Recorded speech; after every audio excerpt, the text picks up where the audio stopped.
To discuss the implications of this latest Wall Street crisis, we go to Kansas City to speak with William Black, white-collar criminologist, former senior financial regulator, author of The Best Way to Rob a Bank is to Own One. He's also associate professor of economics and law at the University of Missouri, Kansas City.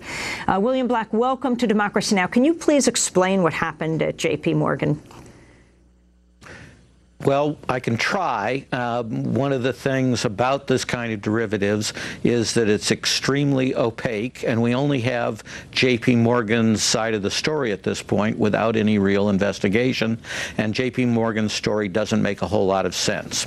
But here's what the story that they're telling is. They had about $15 billion in distressed European debt. As your listeners and viewers know, Europe has been in just a ton of trouble, and so those investments were losing all kinds of value. Now, the story, which again doesn't make a whole lot of sense, is that they decided to hedge this position. A hedge is something where you invest in a second asset that is supposed to offset losses that you suffer in the first asset. In this case, the first asset was that distressed European debt, and the second asset, the supposed hedge, was a derivative of a derivative. In this case, it was an index of credit default swaps, which are a form of derivative that blew up AIG. Now then the story gets even murkier, but the claim from out of JPMorgan is nobody was looking very carefully at this supposed hedge, and the hedge didn't perform to offset losses. Instead, it increased the losses and increased the losses dramatically, and supposedly no one was looking and no one adjusted for this, and they woke up and they had a $2 billion loss. So that's the story from JPMorgan. As I said, that doesn't make sense, and I can explain that if you wish. Explain.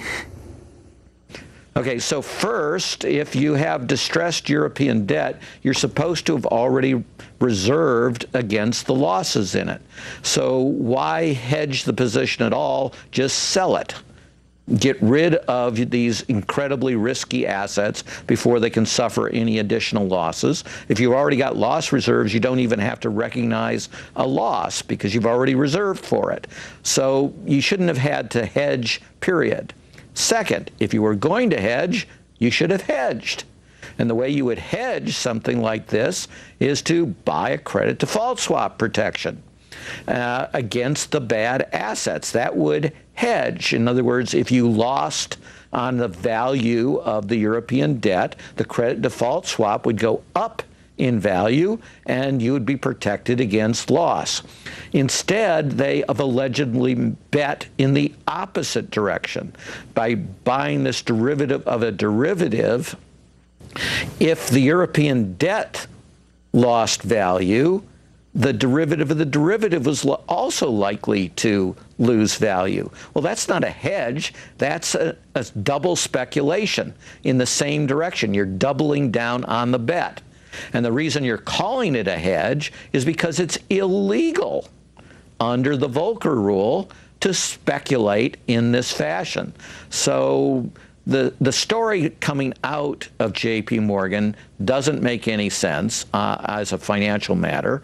It seems reasonably clear that this is faux hedges. This is, to hedging like truthiness is to truth. So this is hedginess. Not really a hedge, but you call it a hedge to evade the law.